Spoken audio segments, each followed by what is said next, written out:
এর পরবর্তী ম্যাথটি স্টার্ট করার পূর্বে আমি একটু কথা বলি। আমি তোমাদের দুইটা নতুন সূত্র লিখেছি, সহজ সহজ খুব ছোট ছোট সূত্র লিখেছি। সেই সূত্রগুলো হলো C = DG + DP / 2। ডিজি হচ্ছে গিয়ারের ডায়ামিটার এবং ডিপি হচ্ছে পিরিয়ডের ডায়ামিটার /2। আর প্রস্থ B = 10m, মানে গিয়ারের যদি আমাকে প্রস্থ বের করতে বলে তাহলে সেই ক্ষেত্রে প্রস্থ বের করার সূত্র হলো B = 10m। এখন প্রস্থ বের করার পরে সেই প্রস্থটি নিরাপদ কিনা সেইটা পরীক্ষা করার জন্য একটা কন্ডিশন রয়েছে। কন্ডিশনটা হলো প্রস্থের যে মানটি হবে 8 × m মানে মডিউল, এইটার গুণফল এই গুণফলের থেকে প্রস্থের মান বড় হবে ইনটু আর 12.5 m মানে মডিউল 12.5 ইনটু মডিউলের গুণফলের চাইতে ছোট হবে। যদি প্রস্থের মানটা যদি এই কন্ডিশন ফিল আপ করে যদি সঠিক হয় তাহলেই আমাদের প্রস্থের মানটি নিরাপদ হবে গিয়ারের জন্য। তো স্ক্রিনে আমাদের ম্যাথটি দেখতে পাচ্ছ, সেটি হলো 24 সেন্টিমিটার দূরে অবস্থিত। প্রশ্নে লেখা আছে 24 সেন্টিমিটার দূরে অবস্থিত দুটি শ্যাফটকে গিয়ার দ্বারা সংযুক্ত করা আছে। দুটো শ্যাফটকে গিয়ার দ্বারা সংযুক্ত করা আছে, শ্যাফট আছে কিন্তু দুটি। দেখো তাহলে এখানে আমাদের 24 সেন্টিমিটার হলো কেন্দ্রীয় দূরত্ব, সি দ্বারা প্রকাশ করেছি, মান দেওয়া আছে। তারপরে বলছে যে শ্যাফট দুটির গতির অনুপাত হলো 5:1। শ্যাফট দুটির গতির অনুপাত হচ্ছে 5:1। তো গতির অনুপাত n সমান আবার এভাবে লেখা যায় ডিজি / ডিপি, মানে গিয়ারের ডায়ামিটার / পিনিয়নের ডায়ামিটার। আর তাহলে ডিজি সমান আমরা লেখা যায় ডিপি ওই পারে চলে যায় 5dp। তারপরে দেখো আমাদের প্রতি মিনিটে পিনিয়ন খুব ভালোভাবে বুঝো। পিনিয়নের যতগুলো ডাটা আমি বের করব সবগুলো পি দ্বারা প্রকাশ করব, আর গিয়ারের যেগুলো বের করবো সেগুলো শেষে ছোট জি দ্বারা আমি প্রকাশ করব। পিনিয়নের মান দেওয়া আছে, ঘূর্ণন সংখ্যা দেওয়া আছে 500 rpm। তারপরে বলছে 20 HP অশ্ব শক্তি সঞ্চালন করে, HP এর মান দেওয়া আছে। তারপরে বলছে অনুমোদিত স্ট্রেসের যে মানটা দেওয়া আছে সেটা হলো 1820 kg/cm², এবং ফর্ম ফ্যাক্টর ওয়াই এর মান দেওয়া আছে 0.503, রিডাকশন ফ্যাক্টরের মান দেওয়া আছে, কেএফ এর মান দেওয়া আছে 1.4, এবং এনএসএফ এর মান দেওয়া আছে মানে মার্জিন অফ সেফটির মান দেওয়া আছে 1.35। এখন আমাদের যেটা বের করতে বলছে, 1 নম্বরে মডিউল বের করতে বলছে, দাঁতের প্রস্থ বের করতে বলছে, গিয়ার এবং পিনিয়নের যে হচ্ছে তোমার দাঁত সংখ্যা আমাদের প্রথমেই বের করতে বলছে মডিউল বের করার আমরা সহজে একটা সূত্র জানি, মডিউল m সমান d / n।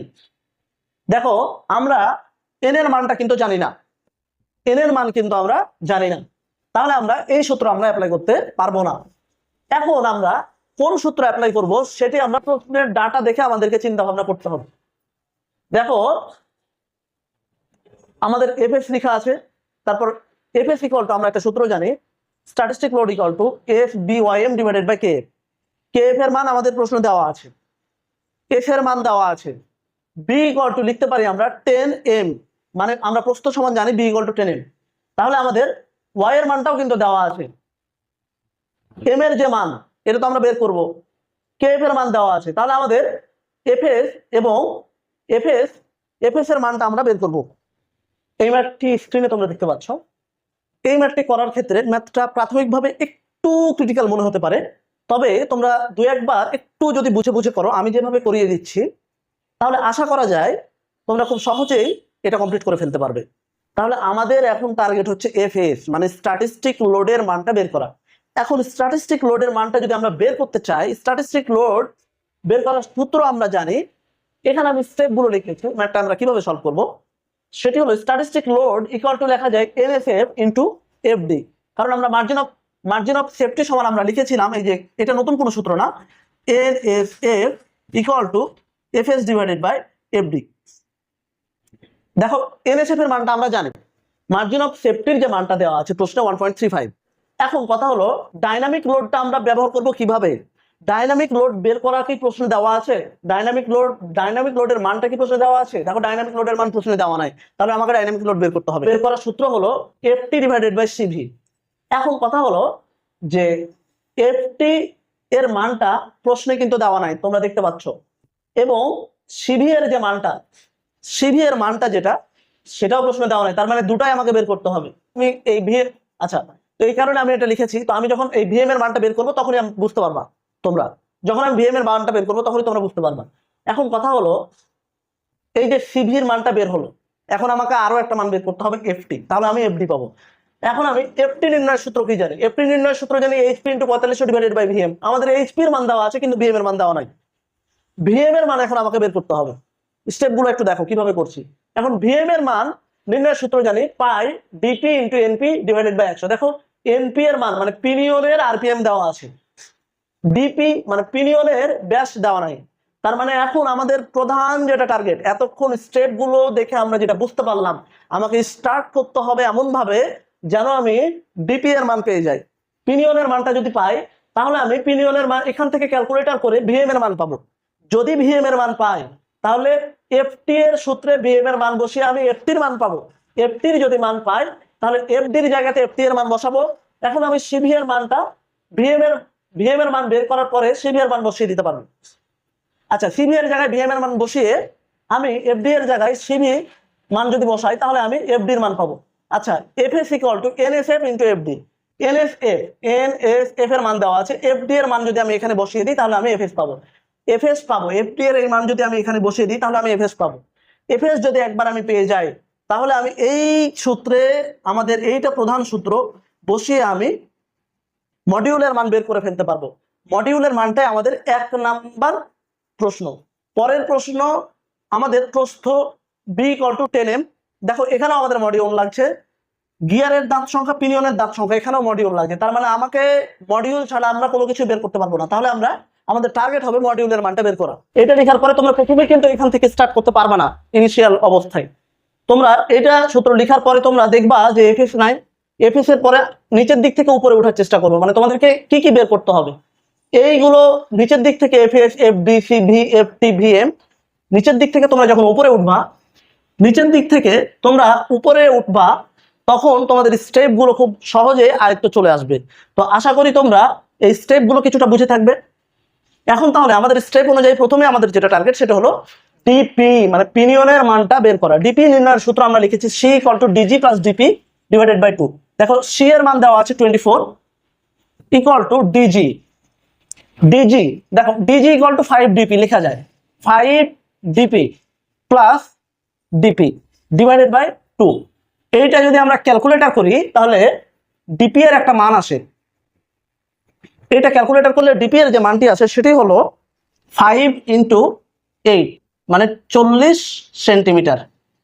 দেখো এখন আমরা যে কাজটি করবো সেটি হলো ভিএম বের করে ফেলবো। ডিপি যেহেতু বের হয়ে গেছে তাহলে ভিএম বের করবো। আমরা জানি ভিএম সমান পাই ডিপি এনপি ডিভাইডেড বাই 100। পাই এর মান দিলাম, ডিপি এর মান 8 ইন্টু এনপি, এনপি পিনিয়নের আরপিএম দেওয়া আছে 500 ডিভাইডেড বাই 100। এটা ক্যালকুলেটর করলে আমাদের যে মান আসে সেটি হলো 125.66 মিটার পার মিনিট। দেখো আমাদের ভিএম এর মান আমরা বের করে ফেলেছি। ভিএম এর মান যদি আমরা বের করতে পারি তাহলে এখন আমরা এফটি বের করতে পারবো। পরবর্তী স্টেপ আমাদের এফটি বের করা। তাহলে এফটি ইকুয়াল টু লেখা যায় কি, FT equal to HP into 4500 divided by VM. দেখো এইচপি এর মানটা প্রশ্নে দেওয়া আছে 20 ইন্টু 4500 ইন্টু ভিএম। ভিএম এর মান আমরা বের করেছি 125.66, 125.66। এইটা যদি আমরা ক্যালকুলেটর করি 716.2 কেজি, 716.2 কেজি। এখন কথা হলো দেখো ভিএম এর যে মানটা সেটি হলো 125.66 মিটার পার মিনিট। আমরা বলেছিলাম যদি 450 বা তার নিচে হয় তাহলে সিভি নির্ণয়ের সূত্র হলো এই সূত্রটা এখানে লিখেছি। তাহলে আমরা এখন সিভি এর মানটা বের করে ফেলতে পারবো। ইকুয়াল টু আমরা জানি CV equal to 183 divided by 183 plus VM. তাহলে 183 ডিভাইডেড বাই 183 প্লাস ভিএম এর আমরা যেটা মান পেলাম সেটা হলো 125 ভিএম এর মানটা এসেছে 0.593। তো আশা করি তোমরা এতটুকু তোমরা বুঝেছো। এখন আমরা সিবি এর মান এফডি এর মান বের করব। বিএম এর মান চলে আসছে, পরবর্তী স্টেপে আমরা এফডি বের করব। এফটি সমান আমরা বের করেছিলাম 716.2, 716.2 ডিভাইডেড বাই সিভি সমান আমরা যেটা বের করেছি, সিভি সমান বের করেছি 0.593। এইটা ক্যালকুলেটর করলে আমাদের যে মান আসে সেটি হলো 2008 কেজি। দেখো এফডি এর মান চলে আসছে, আমাদের এফএস এর মান আমরা এবার বের করে ফেলতে পারবো। তাহলে এফএস সমান পরবর্তী স্টেপে আমাদের কি এফএস বের করতে হবে। এফএস সমান আমরা কি জানি, এফএস সমান এনএসএফ ইনটু এফডি।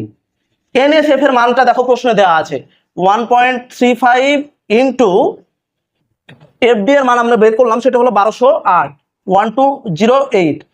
এইটা যদি আমরা ক্যালকুলেটর করি তাহলে 1630.8 কেজি। তো আশা করি তোমরা এফএস পর্যন্ত বুঝে ফেলেছো। এখন আমরা জাস্ট এই সূত্রে এফএস এর মান বসাবো, তাহলে আমরা মডিউলের মান পেয়ে যাব। 30.8 ইকুয়াল টু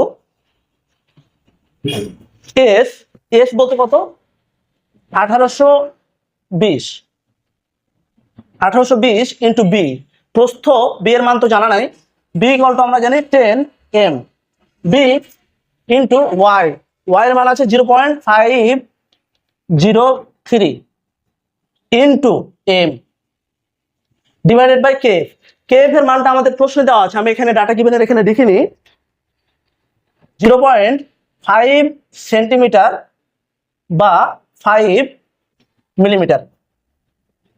এই 5 মিলিমিটারটা একটি আদর্শ মডিউল, এটা আমাদের 1 নম্বর উত্তর। পরবর্তীতে আমাদের বলছে যে প্রস্থ বের করতে। প্রস্থ সমান আমরা কি জানি, সূত্র 10m। তাহলে প্রস্থ বি সমান আমরা জানি 10m। তাহলে 10 ইন্টু এম, এম এর মান কত, এম এর মান হলো 5 সমান 50 মিলিমিটার। পরে যে মানটা পেয়েছি সেটি হলো 50 মিলিমিটার বা 5 সেন্টিমিটার। এখন আমরা দেখব যে আমাদের তথ্যটি নিরাপদ কিনা। এটা বের করার জন্য আমাদের একটা কন্ডিশন ছিল, মডিউল প্রস্থের মানটা মডিউলের 8 গুণের চাইতে কি হবে, বড় হবে। তাহলে দেখি আমরা মডিউলের 8 গুণের চাইতে বড় হয় কিনা। 8 ইন্টু এম, 8 ইন্টু এম এর মান কত 0.5 ইকুয়াল টু 4 সেন্টিমিটার। দেখো 1 নম্বর যে কন্ডিশন এটা আমাদের ফিল আপ করছে। এখন 2 নম্বর কন্ডিশন হলো মডিউলের 12.5 গুণের চাইতে ছোট কিনা। 12.5 ইন্টু এম, তাহলে 12.5 ইন্টু এম এর যে মান সেটি হলো 0.5 সমান, এটা ক্যালকুলেটর করলে আমাদের যে মানটি আসে সেটি হলো 6.25 সেন্টিমিটার। দেখো 5 সেন্টিমিটারটা 6.25 সেন্টিমিটারের চাইতে কি ছোট, তার মানে এই কন্ডিশন আমাদের ফিল আপ করছে। সুতরাং আমাদের প্রস্থটি নিরাপদ, এখানে একটা অ্যান্সার হবে। আমরা মডিউলের একটা সূত্র পড়েছিলাম, মডিউল এম ইকুয়াল টু আমরা যেটা পড়েছিলাম সেটি হলো ডি ডিভাইডেড বাই এন। আমি গিয়ারের জন্য জি লিখেছি এবং পিনিয়নের জন্য পি লিখেছি, নতুন কোনো এটা সূত্র না। তাহলে এনজি ইকুয়াল টু লেখা যায় ডিজি, মানে গিয়ারের যে হচ্ছে ডায়ামিটার সেটা হলো 40 সেন্টিমিটার। এটা ইকুয়াল টু লেখা যায় 40 ডিভাইডেড বাই মডিউলের মান কত 0.5। তাহলে এটা ক্যালকুলেটর করলে আমাদের যে মান আসে সেটি হলো 80টি। এটি আমাদের একটি অ্যান্সার। এবং পরবর্তীতে পিনিয়নের ডায়ামিটার এখানে দেওয়া আছে কত বলতো, পিনিয়নের যে ডায়ামিটার দেওয়া আছে, মানে পিনিয়নের ডায়ামিটার দেওয়া নাই, আমরা বের করেছি সেটি হলো 8 ডিভাইডেড বাই 0.5 ইকুয়াল টু 16টি। এটি আমাদের আরেকটি উত্তর। তোমরা স্ক্রিনে দেখতে পাচ্ছ, এটা খুব সহজ একটি ম্যাথ। আমি শেষের দিকে তোমাদের আমি যখন সূত্র লিখে দিই তখন শেষের দিকে অনেকগুলো ছোট ছোট সূত্র লিখে দিয়েছিলাম। ওই ছোট ছোট সূত্রের অ্যাপ্লিকেশনটা এই ম্যাথে আছে, ওই কারণে আমি এই ম্যাথটি তোমাদের দেখিয়ে দিচ্ছি।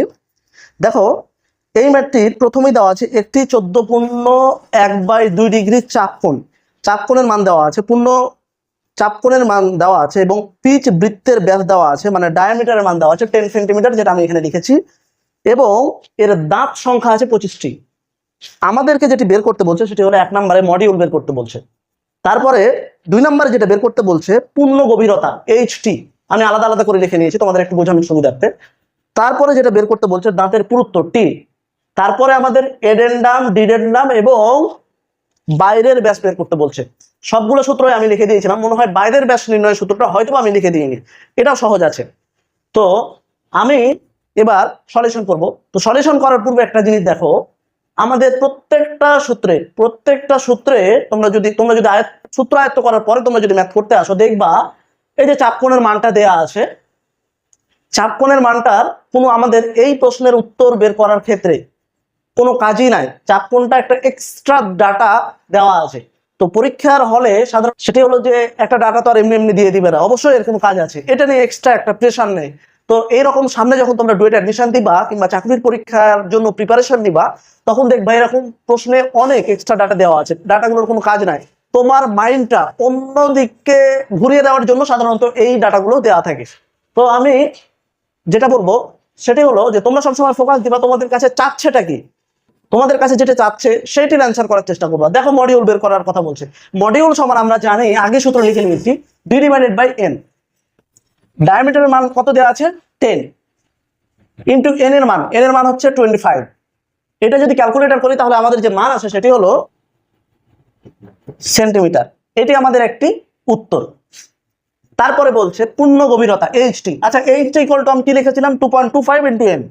তাহলে 2.25 ইন্টু m বলতে কি মডিউল আমরা কত বের করলাম 0.4। এটা ক্যালকুলেটর যদি আমরা করি তাহলে আমাদের যে মান আছে সেটি হলো 9 মিলিমিটার। এটি আমাদের একটি অ্যান্সার।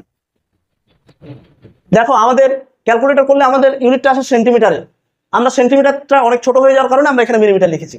তারপরে বলছে পুরুত্ব, দাঁতের যে পুরুত্ব সেটি বের করতে বলছে। দাঁতের পুরুত্ব বের করার সূত্র হলো t = πm/2। দেখো m মানে কি মডিউল, তাহলে পাই ইন্টু মডিউলের মান কত বলতো 0.4 πm / 2। এটা যদি আমরা ক্যালকুলেটর করি তাহলে আমাদের যে মানটি আসে পুরুত্বের সেটি হলো 6.28